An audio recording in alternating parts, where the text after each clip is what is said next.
ओम शांति। रावण राज्य बनाम राम राज्य। 33वां पार्ट है ये। विशेला जीवन बनाम ज्ञान की वर्षा। एक तरफ विशेला जीवन है और दूसरी तरफ ज्ञान की वर्षा। इस संसार में, ये बाबा के महावाक्य है, इस संसार में लोग बहुत लड़ाई झगड़े करते हैं जिससे उनका जीवन विशेला हो जाता है और आने वाले समय में भी ये और भी खराब होगा।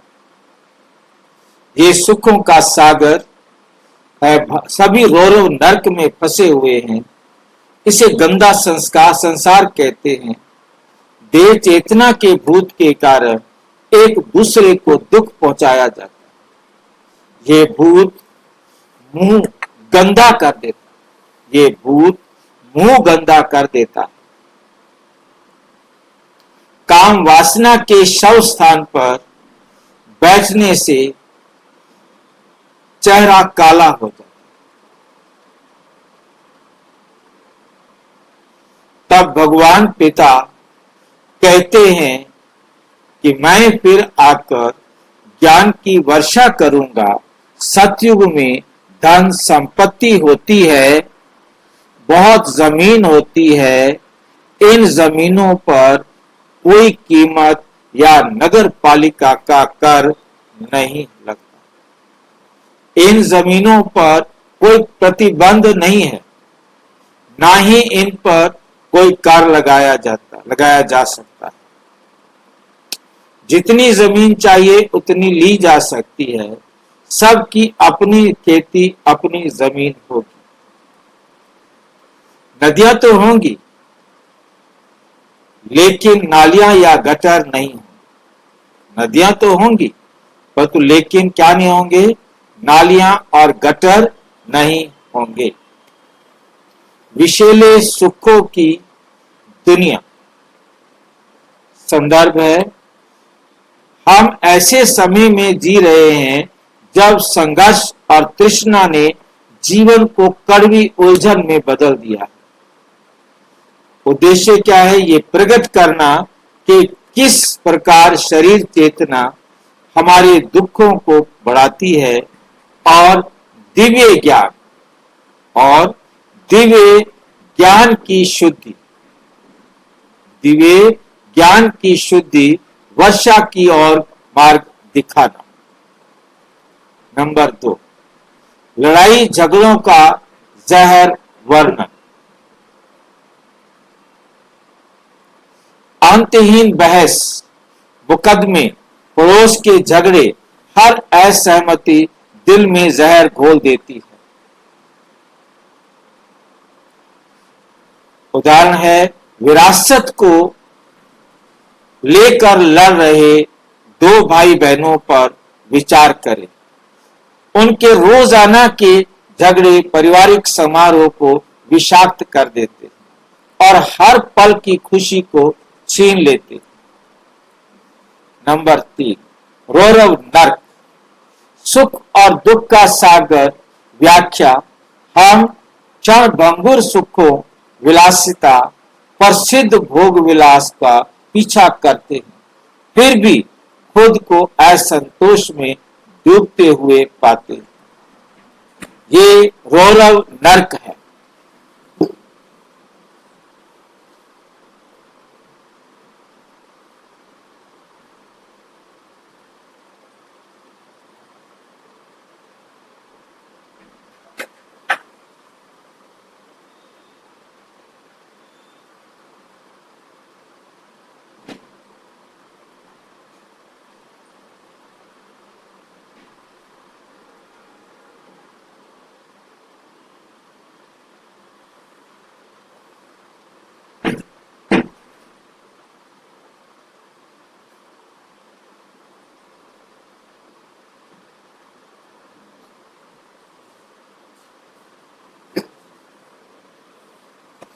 आंधी आ गई थी, दरवाजा बंद करने जाना पड़ा।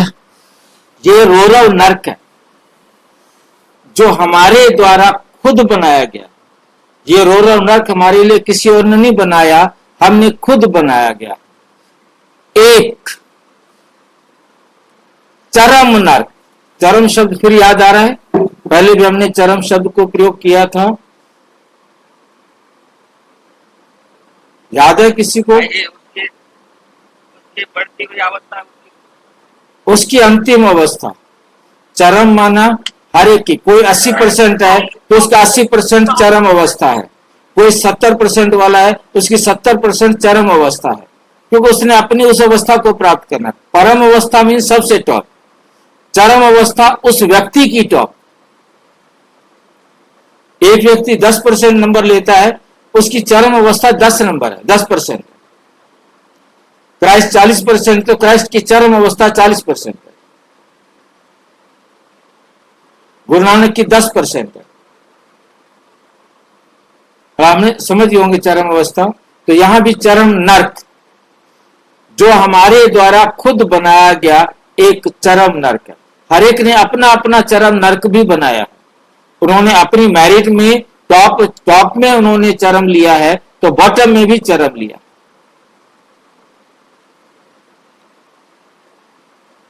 सबका चरम नरक अलग अलग है। उदाहरण के लिए, हाँ जी, ऊपर वाली अवस्था को परमावस्था कहेंगे और नीचे वाली को चरमावस्था। नहीं, ऊपर वाली को चरम भी कहेंगे, नीचे वाली को भी चरम कहेंगे।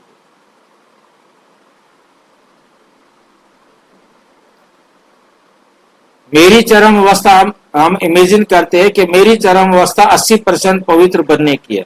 मैंने अपने आप को चरम अवस्था 80 तक ले जाना है, और फिर नर्क में भी तो जाना है। नर्क की जो बॉटम अवस्था है, मतलब बहुत ज्यादा पाप तमो प्रधान अवस्था है, वो मेरी कितनी है? मान लो वो 90% है, तो मैंने बॉटम में 90 गया, ऊपर 80 गया।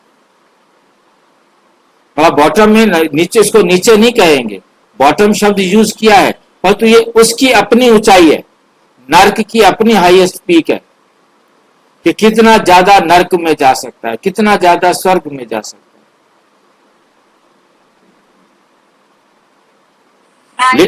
हाँ जी, चरम अवस्था जैसे जो ऊपर की होगी, जो चरम अवस्था जैसे जो ऊपर की होगी, जैसे 80%, तो हाँ, उससे ऊपर कुछ नहीं होगा भाई जी। हाँ, मैंने मान लो 80% पवित्र बनता हूं हर कल्प, तो मैं 80% ही बनूंगा, 81 नहीं हो सकता और 79 भी नहीं हो सकता। जी जी, ऐसी बॉटम में होगा भाई जी।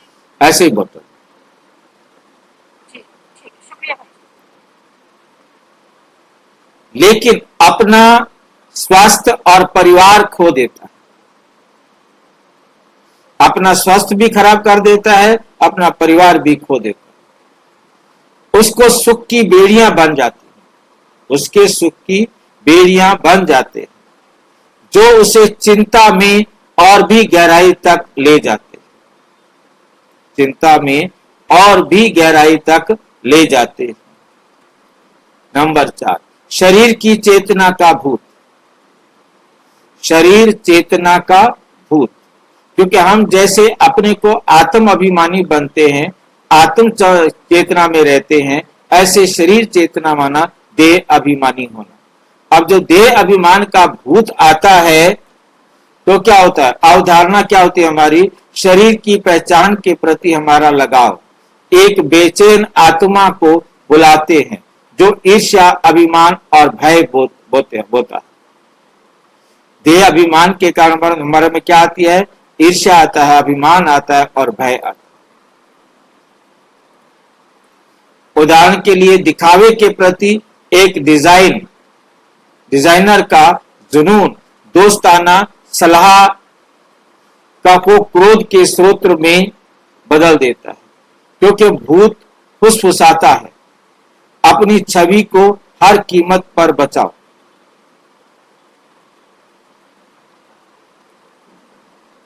वासना का अंतिम संस्कार और काला पड़ा चेहरा।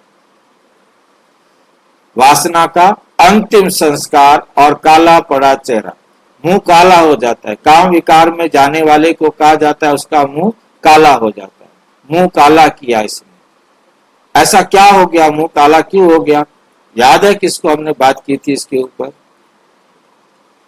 विकार में जाने से मुंह काला हो जाता है, कहते इसने मुंह काला किया।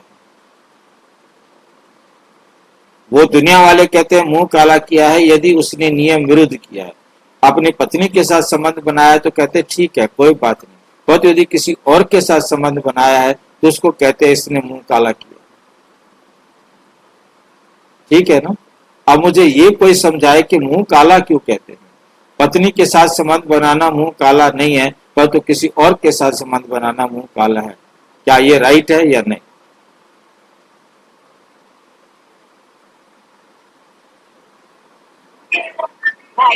आत्मा काली होती है। आत्मा काली होती है? किसी के साथ संबंध बनाने में काली होती है या पत्नी के साथ बनाने में नहीं होती? भाई जी, पत्नी के साथ संबंध बनाने में समाज की स्वीकृति है ना। और कौन बताएगा? भाई जी, विकार में जाना मुंह काला करना होता हाँ, है। चाहे पत्नी के साथ हो चाहे गैर के साथ हो, इसका कोई मतलब नहीं है। ये दुनिया वालों ने अपने हिसाब से कानून बनाया, परंतु बाबा का कानून सीधा है कि आप विकार में गए हो, आपने अपने ओज का सत्यानाश कर दिया है, आपका ओज खत्म हो गया। ओज माना प्रकाश, और जब प्रकाश का अभाव होता है तो क्या आता है? प्रकाश का अभाव होगा तो क्या आएगा? अंधकार। काला प्लस कालक आएगी ना। हमारे जीवन में से, हमारे चेहरे से ओज गायब हो गया, प्रकाश गायब हो गया, तो उसकी जगह पर क्या आ गया? अंधेरा, काला। हमारे चेहरे से ओज का गायब होना, कालकपन का आना। ये चाहे कहीं भी विकार करे, कैसे भी विकार में जाए, काम विकार में जाना माना अपना मुंह काला करना, अपने ओज को हटा देना। ओज हट जाएगा, ओज माना प्रकाश, तेज, तेज का अभाव माना अंधेरा, अंधेरा माना काला। कोई डाउट है तो पूछो।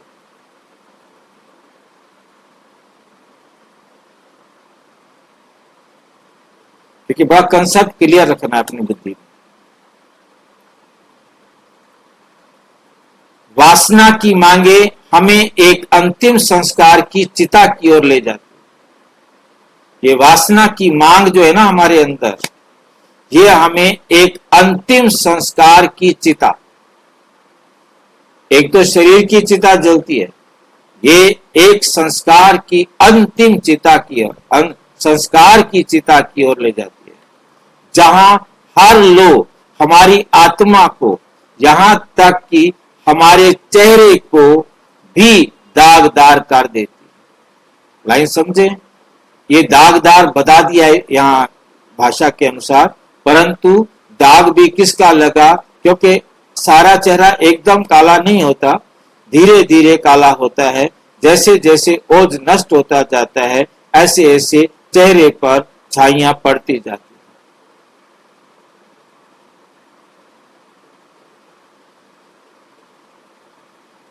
मुझे यहाँ पर बिहारी का एक दोहा याद आ रहा है, जा तन पे झाई परे श्याम हरित दुति होय। ये इसके अंदर मतलब राधा नागरी सोए, राधा नागरी सोए। राधा बोलते हैं हल्दी को, नागर बोलते हैं नागर मोथे को, सोए बोलते हैं सोए के बीज के, सोए के बीज होते हैं। इन तीनों से झाइयों का इलाज किया जाता है। जबकि ये है कि राधा नागरी सोए श्याम हरित दुति होए, मतलब काला भी जो है ना, कृष्ण भी जो है ना, क्या हो जाता है? सुंदर हो जाता है जब वो राधा के संपर्क में आता है, राधा नागरी के संपर्क में आता है। अब उसने लिखा था कुछ और, परंतु एक डॉक्टर ने इसका अनुवाद किया कि ये मतलब जो चेहरे पर झाइयां पड़ जाती हैं उनको ये ठीक करता है। तो मुझे याद आया कि इस एक ही दोहे के, इसी एक दोहे के सैकड़ों अनुवाद किए गए, हर एक ने अपने अपने तरीके से इसका अनुवाद किया। ये बिहारी का दोहा है और वंडरफुल दोहा है। खैर, मतलब हमारी जो झाइयां पड़ने लग जाती है ना, आप देखते हैं झाइयां क्यों आती है, हमारा इम्यून सिस्टम कमजोर हो जाता है, हमारा ओजोन हमारा डैमेज हो जाता है, और हमारा ओजोन खत्म होता है तो हमारे चेहरे पर दाग पड़ जाते हैं, कालक आ जाती है। अब कालक एक बार जाने से नहीं दिखाई देती, परंतु ये जरूर है कि कालक आती जाती है, जिसका मैंने एग्जाम्पल आपके साथ शेयर किया था कि एक बल्ब हमने लिया है, उसको हम रोजाना 1 पॉइंट कम करते जाते हैं, 1000 वाट का है, 1 वाट हम रोजाना कम करते हैं, हमें पता तो नहीं लगेगा, परंतु ये जरूर है कुछ दिनों बाद लगेगा कि लाइट कम हो गई है। लाइट कम हो गई है तो इसका मतलब उसमें अंधेरा आ गया है। ये नहीं समझना है कि अंधेरा नहीं आया, रोशनी तो है, रोशनी तो है, परंतु अंधेरा आ गया, ये याद रखना। उदाहरण के लिए एक सोशल मीडिया एडिक्ट लाइक और फॉलो के जरिए मान्यता प्राप्त करते हैं। सोशल मीडिया में क्या होता है, उसका वीडियो या उसका कुछ भी सोशल मीडिया में भेजा है, मैसेज भेजा है, वो लाइक किया जा रहा है, कितना लाइक किया जा रहा है, कितने उसको फॉलो कर रहे हैं, वो उसके पीछे दीवाने रहते हैं, मान्यता प्राप्त करने का प्रयास करता है। समय के साथ साथ उनकी मुस्कान फीकी पड़ जाती है और उनकी जगह एक खोखली नजर आ जाती है, उनकी जगह एक खोखली नजर आती है। अब ये क्योंकि उनके जीवन का मकसद सिर्फ लाइक और वो रहते हैं, उसको अपने जो मतलब उसके अंदर गुण है, क्वालिटी है, जो भी उसके अंदर जो भी कला है, आर्ट है, वो उसको दिखाए, बाकी ये इंतजार नहीं करे कि इसको लाइक कर रहे हैं या नहीं कर रहे, उनको पसंद आ रहा है कि नहीं आ रहा है, उनकी पसंद के अनुसार बनाओ ना। ये पसंद नापसंद उनको देखना है जिनको चाहिए, हमें इस प्रकार से चक्कर में नहीं पड़ना। तो देवीय हस्ताक्षेप, ज्ञान की वर्षा वादा। मैं फिर से ज्ञान की वर्षा करने के लिए आता हूं, भगवान पिता है, कहते हैं पृथ्वी और दिलों को समान रूप से साफ करते हुए। उदाहरण, सच्चे ध्यान के क्षणों में साधक स्पष्टता की बाढ़ की रिपोर्ट करता है कि जितनी अच्छी तरह कोई भी बात हो उसे स्पष्ट किया जा सके, करते हैं। पुराने संघर्ष विलीन हो जाते हैं, जैसे कि हल्की बारिश में धुल गए। नंबर 7, स्वर्ण युग का दर्शन। आगे की वास्तविकता सत्य युग स्वर्ण युग में असीम प्रचुरता है। विशाल भूमि, करों या प्रतिबंधों से मुक्त हर आत्मा की खेती की प्रतीक्षा कर रही है। उदाहरण के लिए एक किसान की कल्पना करें जो एक बीज बोता है और 100 गुना फसल देखता है, फिर भी किसी भी जमींदार या राज्य का कोई ऋण नहीं लेता। कार्रवाई में सच्ची स्वतंत्रता। स्वर्ण युग को अपनाने के लिए व्यवहारिक कदम मन को शुद्ध करें। और सबसे पहला कदम उठाना है कि हम अपने मन को क्या करें, शुद्ध करें। ईश्वर का दैनिक स्मरण शरीर चेतना के भूत को धो देता है। ईश्वर का दैनिक स्मरण शरीर चेतना के भूत को धो देता है। परमात्मा को यदि रोजाना आप याद करते रहेंगे तो आपके अंदर जो भी भूत घुसेंगे शरीर चेतना के, देह अभिमान के, वो सारे खत्म होते जाएंगे। सद्गुणों की खेती करें। अपने आध्यात्मिक फसलों के रूप में सहिष्णुता, विनम्रता और उदारता का अभ्यास करें। ज्ञान साझा करें, ज्ञान आपस में एक दूसरे को बांटे। जैसे देवी पिता ज्ञान की वर्षा करते हैं, वैसे ही आध्यात्मिक अंतर्दृष्टि को दोस्तों और परिवारों को दें। निष्कर्ष, गंदी दुनिया से दिव्य भोर तक। गंदी दुनिया से दिव्य सवेरा जो होगा, अमृत वेला जो होगा, कार्रवाई का आह्वान। झगड़ों के जहर को अस्वीकार करें, खत्म करें। ज्ञान की वर्षा को गले लगाएं। आशा, जैसे जैसे आप अपने हृदय को शुद्ध करते हैं, आप न केवल अपने स्वर्ण युग के लिए बल्कि संपूर्ण विश्व के पुनर्जन्म के लिए भी तैयारी करते हैं। अच्छा, ओम शांति। और विस्तार से जानने के लिए प्रजापिता ब्रह्मा कुमारी ईश्वरीय विश्वविद्यालय के किसी भी सेवा केंद्र पर संपर्क करें और यदि कोई प्रश्न है तो 9213106986 पर केवल टेलीग्राम करें। 9650692270 पर केवल व्हाट्सएप करें और नहीं। ओम